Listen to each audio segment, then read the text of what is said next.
The Qatar World Cup is finally here, but it presents a massive problem for all of us. With a questionable human rights history, it's time to ask, how should we feel about the World Cup being held in Qatar? And how did we get here in the first place? In other words, once you start putting your moral halo on, Right.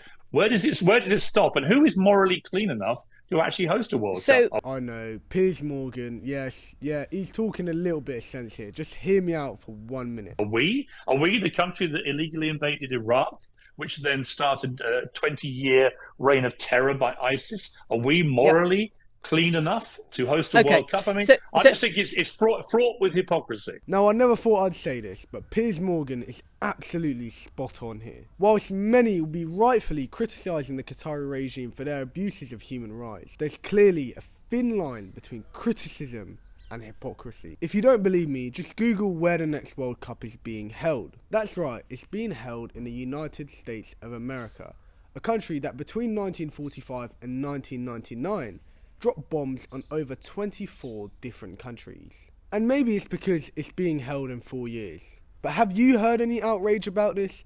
Have you heard any disappointment or loud criticism of the United States of America for being able to hold this tournament given to them by FIFA? This is not to be saying that we shouldn't criticise the Qataris' human rights abuses, but it is to say that we need to have a nuanced, adult and important conversation about where the World Cup is being held and how it is being distributed. So what's the solution?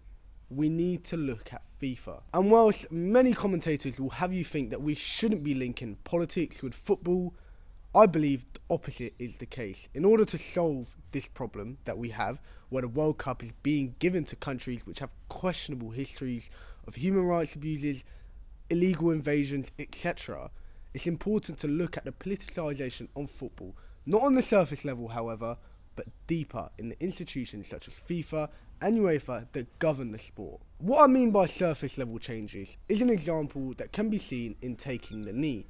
Now, whilst this example is a perfect example of how solidarity can help, it's also an example of how surface level changes do little to confront the institutional racism and corruption within the sport. So just like our problems in today's society, they require more than just an armband or taking the knee.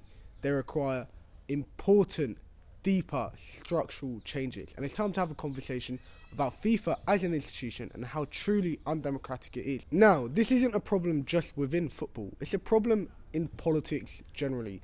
Take a look at this video that I made on Liz Truss and Kwasi Kwarteng crashing the UK economy, but without a democratic mandate.